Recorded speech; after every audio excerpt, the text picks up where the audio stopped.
Welcome back to a chapter day. Happy Wednesday. Wow, we're in the middle of the week already, and it has been a blessed week. At least I know that God is blessing, and I pray that you feel the same way. And if you haven't been feeling that way, hold on. The week is just halfway there. God still has something purposeful and good for you, okay? God never gives us anything bad. It's always good. So today we are going to be reading Psalms chapter 2. Yesterday in Psalms chapter 1, we read about the comparison of a godly man to an ungodly man.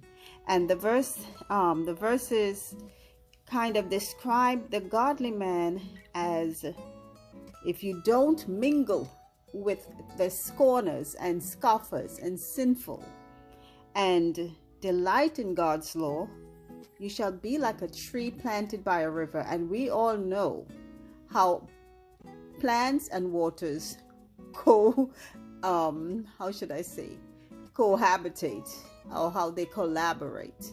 If you put any plant in water or in soil near water, it's going to grow, it's going to flourish. And that is how God compared a godly person. You will prosper, but the ungodly are not going to prosper. They're going to be quite different. They're going to be like chaff, which is like straw that the wind is just going to take away, and they will not stand in God's presence. We know at the end of this life, when Jesus comes back and the judgment takes place, the ungodly will not be standing in God's presence in heaven.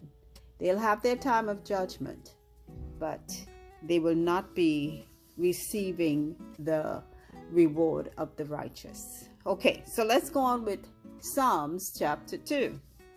Why do the heathen rage and the people imagine a vain thing?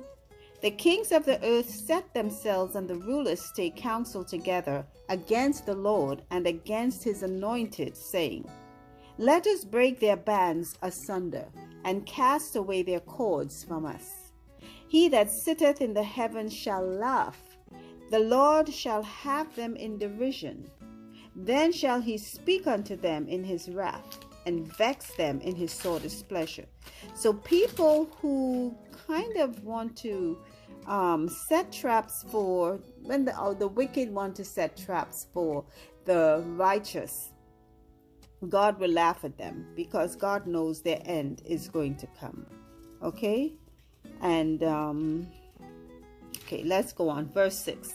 Yet have I set my king upon my holy hill of Zion. I will declare the decree. The Lord hath said unto me, Thou art my son, this day have I begotten thee.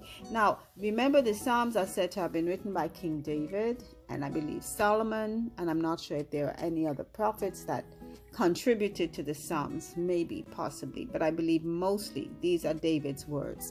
So these are things David has been seeing. In chapter 1, he saw how the ungodly does not prosper, and how the godly is flourishing and prosperous. So that's how he wrote that psalm. This psalm, he's talking about the raging of the heathen. You know, sometimes you hear wicked people with the loudest voices saying the worst things. How the heathen rages, and are confident too. They're confident in their wickedness. Okay, excuse me. Verse 7. I will declare the decree. The Lord hath said unto me, Thou art my son. This day have I begotten thee. Ask of me, and I shall give thee the heathen for thine inheritance, and the uttermost parts of the earth for thy possession. Thou shalt break them with a rod of iron. Thou shalt dash them in pieces like a potter's vessel.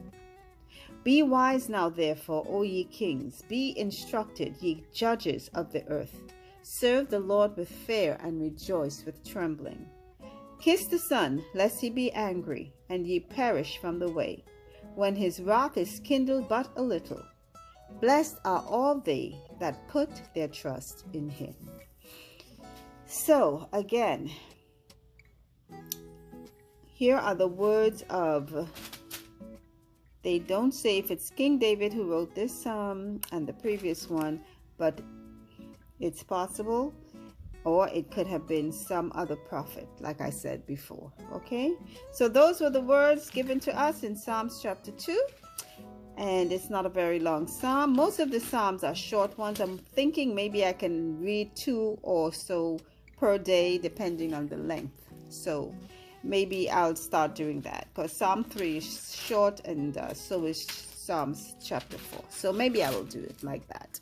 Okay, so that's it for today. I'm not going to go on anymore for today. Thank you all again for listening. Remember, faith comes when you hear God's word.